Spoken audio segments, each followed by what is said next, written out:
Q&A time, baby. All right, let's dive into some questions. First off, hello. If you guys don't know me, my name is Tim Ju. I currently call myself a data professional and someone who works in the data field. I'm pretty much someone who can do anything in the data side of the systems development lifecycle. At the moment, I'm currently looking for a new role, but whilst I do that, I'm here to share all that I know and all my experiences in the data field with you. A little bit more about me. I graduated from the University of Washington with a double degree major in informatics and communications. Go Dogs. But yes, with that being said, let's dive into your questions. Thank you guys for all of the love that you guys showed on my latest data analyst video. It's crazy to see a video of mine do that well right off the bat. So for real, I couldn't have done any of that without you guys. So really just thank you so much. You all are truly the best. I couldn't be more excited for what we're gonna be doing here on this channel and our little community here on YouTube. But yes, first question. In the job real world, would you email your boss the result as a report? How long does it typically take to write a join at work and how many tables? I've been confused by practice queries versus real world useful query results. These are both great questions. So let's start with the first one. Yes, you would email your boss or your manager the results. There's two ways that you would normally do this. One is if you have a more comprehensive data set, then you're gonna be doing an ad hoc analysis, which is pretty much gonna focus solely on that data set and dive into the deep parts of that data. So it's gonna highlight a lot of things, including the KPI, which is a key performance indicator, as well as just different key visuals that will be used mainly to track whatever the data is holding. Typically, they can be things like tracking things over time, so visuals like a line chart or a bar chart, as well as a couple of just tables as well that you hand make through SQL. That's another thing that you can do. These will typically be Power BI or Tableau reports just because they are the most simplest and easiest to use when in terms of data visualizations, and you can quickly just send it off to your boss right away. But if it's just results from a query, that's a different case then. It depends on pretty much if your boss is more technical or not. If they aren't technical, then what you could do is simply just write a view. Now, what a view does is it's going to simplify the code. I'll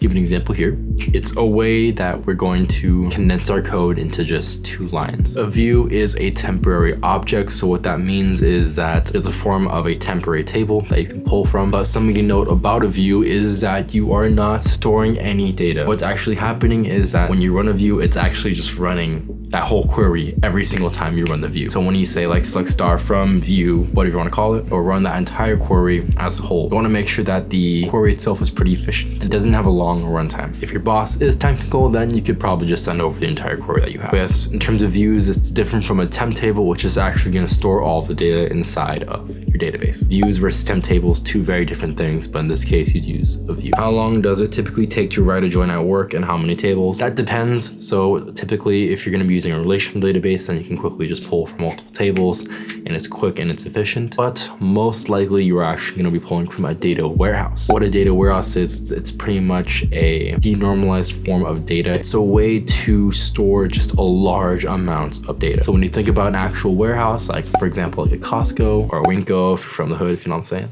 saying, if you know, you know. A data warehouse is going to do exactly the same thing as any other warehouse. It's going to just store a lot of data. And because of that, in those instances, actually, you want to have the least amount of joins. The more joins you have, the more data it needs to go through because it's not normalized. So it's going to be a lot of duplicates, things that are going to be causing more hurdles in terms of your query. But yeah, how long does it take? I guess it's pretty quick. Joins are probably the least of your worries. It's the entire query that you do want to be thinking about. Great question. Those practice examples aren't always the best. They're what I like to call interview questions. They're not typically what you're going to be doing in real life. All right, next question. What happened to all the entry data analyst roles? I guess no one left their jobs or they completely removed it. This at the moment goes back to what is currently happening in the job market because of all the tech layoffs. What are we at right now? Damn, it's still 58,000. Wow. So because all the layoffs have happened the last few years in tech, so in 2022 it was 165,000, 2023 it was 263, and in 2024 it's better so far, but it's 58,000, which is still a lot. The way I like to describe it is that this is like supply and demand. When there's a lot of great talent, people with 5, 10 years, 15 years of experience, when there's a sudden influx of all this great talent, companies now are going to want to hire them. Why would they ever want to hire someone with no experience or just out of college when they can hire someone who has more experience for the same amount of money? Because there are such limited amount of jobs as well, companies are hiring these higher level experts instead of people who are fresh out of college. A quick story about this that really highlights this is that I have a family friend who used to be a VP at a startup or a pretty high-end company, but before that they were also a director of analytics, and because they got laid off as a VP, they were looking for more VP roles. But even at that high level, it's even more competitive as well. And And because it was so tough to find a role, my family friend actually had to step down about 3 to 4 levels, and they're actually just a manager now at a company. And that really shows that it's trickling down position by position. So people who are senior level are typically getting associates, and people who are just regular analysts can barely get associates, and people who have like 1 to 2 years of experience, they can't get anything at all. So it's definitely a bummer and it sucks, but that's what happened to a lot of the data roles these days. It's really sad, and it's something that affected me a lot actually in these last couple of years. I've been struggling to find a job. A lot of that is because of this trickle down that's happening. I'm thankful I'm still pretty confident in my skills, and I'm learning new skills even to this day to help me stand out more. It's still very, very difficult. Next question is, please answer, are you remote or office working? I'm actually not working right now. I'm still job hunting, but what I am actually looking for more of right now is either a hybrid or a fully remote role. I have this strong conviction and belief that data roles don't need to be full 100% in office. Everything is already in the cloud itself. If we're doing everything virtually, it doesn't make sense to be in office, if that makes sense. Good thing I would see is collaboration. So that's where I feel like hybrid is good. Maybe meeting in the office like 2, maybe 3 times a week. That's perfectly fine. But since most data roles are cloud-based, it just doesn't make sense. I can do my work perfectly fine from home. It can be secured through VPNs and things like that. So security isn't an issue either. So it's just like, I'm actually pretty passionate about this, something that I really believe that like data roles really don't need to be fully in person anymore. And I hope that can just be the standard from here on out.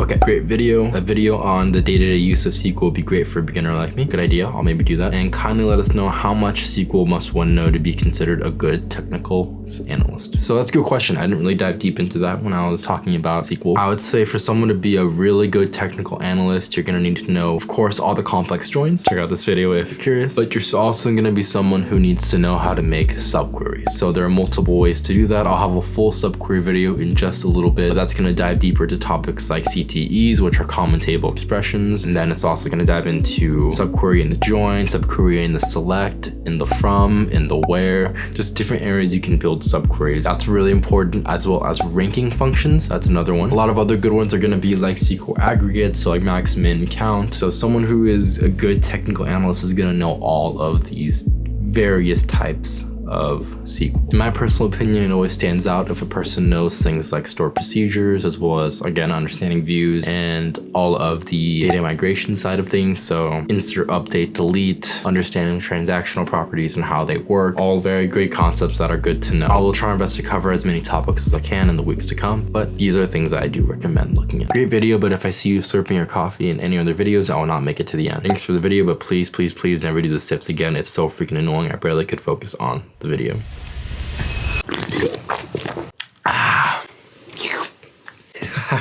All right, next question. Thanks a lot. That was so informative. I'm a freshman pursuing a business degree and I do want to get a foot in the door. Can I ask, besides all the tools needed, which I'm self-learning, how can I develop a better business sense? I mean, it's kind of abstract and I really don't know how to dive into it. And can you give me some tips on things that I should learn / prepare when I'm a business-based student in order to have a certain edge over other tech-based candidates? First, let's talk about building that business sense. This is where I truly believe data analysts also need to have a UX sort of background as well. Now, what UX design really focuses on is it focuses on this idea of empathy. Before going into data, I was actually trying to be a UX designer, and it taught me that empathy is everything. Understanding your users and what they need is everything. Because of that, you need to apply those same concepts to business as well. So the easy answer is that you're gonna need more experience and things like that, but the true answer I would say is that it's going to depend on your company, what their needs are, and how to better express those needs. So for instance, if you're working at a hospital or some sort of Medicare company and working with data in medical informatics and things like that, your stakeholders are of course going to be your patients, but also any of the doctors reading these data visualizations and things like that. So those are going to be your stakeholders you need to apply to. In terms of, say you're in consulting, it's going to depend on your client, and that client is going to change probably by project to project. So when you think about your business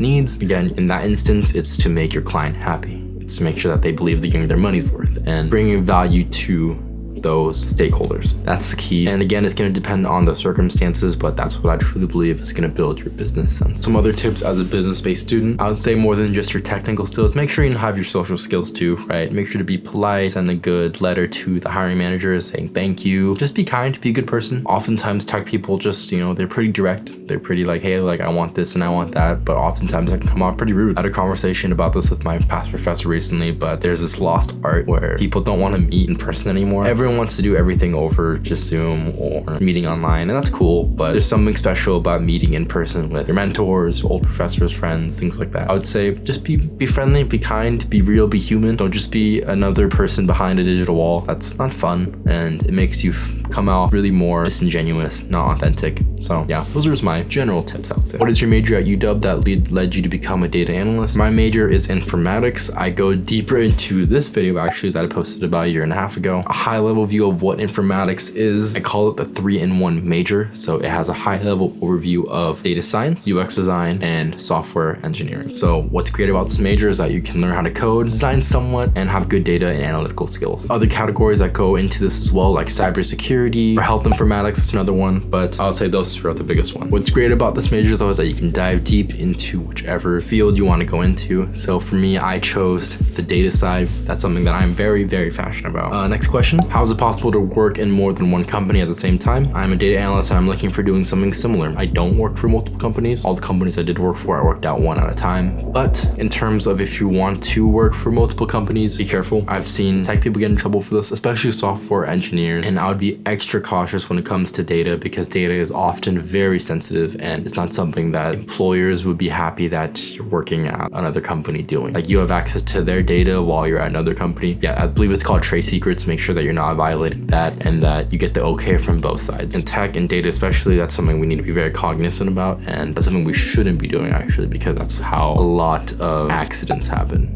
Things that shouldn't be happening are happening. Things like data leaks and whatnot. So I understand the values behind it and maybe you want to just make some more money, but how much money do you really need to make? Like, come on. Bro, teach me the advanced ways around SQL. I know the basics, but wow, it gets complex. Yes, SQL does get complex, especially when you go into the subqueries and the CTEs and things like that. It gets crazy. I'll definitely show you those topics. Let me know what exactly you guys do want to see when it comes to SQL. I love just diving deep into those topics. If there's anything specific you guys want to see, just let me know. I can answer those questions and dive deep into those topics. As a fresher, I think freshman, it's difficult to get a job as a DA, data analyst. Better if you go for ML or AI as additional skill. It will create more opportunity. Currently, I'm also learning data modeling, Python libs, ETL framework for data engineering role. Yes. So this kind of goes into the technical side of being a data analyst. If you have those data engineering skill sets as well, understanding ETL, it makes you more valuable, right? Especially the machine learning and AI sides. If you understand how those work when it comes to Python, knowing how to code those and understanding those concepts, it will 1000% make you stand out more. Again, that goes into the business intelligence engineering side. That's where it gets more complex. That role often I've seen though varies company to company. Like Amazon has, I swear, like 4 different business intelligence engineers roles. Some require just SQL, some require Python, some require data science concepts. It gets really muddy in terms of what the roles actually mean, but I will say learning those will of course make you stand out more. Okay, we have the last couple questions now. These are kind of bigger ones, big chunk of questions. So the first one's going to be my biggest hurdle is how queries are used on the job versus practical queries. Example, finding highest salary in what department. So for this question, refer back to my last answer. Again, it's just making sure you understand most of these are going to go into a data visualization software, so a Power BI or Tableau. Without sharing sensitive corporate information, what questions are you asked to query for on any given day?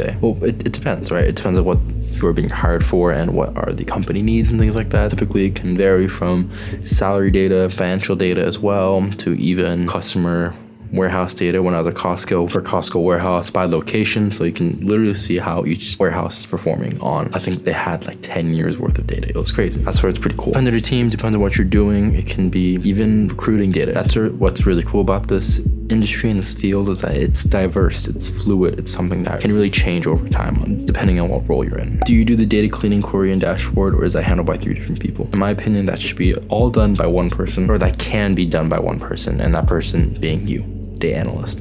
I feel like having a person for every single one of those just isn't the most effective. Yeah, one person can easily do all of that work. Next, if you get stuck or are uncertain, do your coworkers help you? Yeah. Most of the time people love helping and like making sure that you're on the right track and doing the right things to get your job done. Because more importantly, people want things done quickly and efficiently. And if someone can help you learn new skills, then yeah, they'll be more than willing to. If people don't, they're weird. They should be helping you. We're all on the same team, right? It shows more of their character than yours. Have you ever been told you weren't good enough with SQL and threatened to be fired, or have you seen a coworker experience it? I've been told that recently, actually through an interview, which was really irritating. It was for an associate analyst position, and they only asked me one question, which was a basic insert statement. Like insert this number into this table. They asked me one question, I answered it. They ended the interview early and said I didn't have enough SQL experience. Yeah, a little bit irritating. I really didn't agree with it because I'm very confident in my SQL skills. But has anyone been fired or seen anyone else experience it in that way? No, not really. You shouldn't be fired for it. Again, skills oftentimes can be learned over time, especially by companies. So there's no need for that. And then what's the best type of project to show we know the skill even though we don't have a stakeholder with a problem? I've done queries and dashboards for practice, but they don't solve a problem. That's the thing. Like if your projects aren't showing that you're solving a problem, then there isn't really any point to do them, right? So I would say you just kind of answer the question yourself. The best type of project is one that has a problem, one you're going to be able to solve. And if there isn't a problem, then make one. With these projects, typically they are hypothetical situations. You want to make your projects and shape them out to be as realistic as possible. That's how you're going to get the best projects. That's how you're going to showcase the most of your skill. So think about what exactly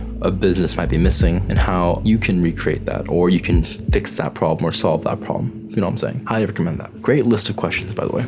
Love it. But yes, those are all of the questions that I got from you guys. Thank you again for all the love on that last video. It means so much. It is really cool interacting with you guys and this community that we are building. I'm excited for what's to come. More content is on its way, especially as I dive deep into these topics. I want to help you guys really understand these skills and concepts and just grow in your ability as a data analyst. So that being said, thank you again. I'll catch you guys in the next video and cheers. Haha.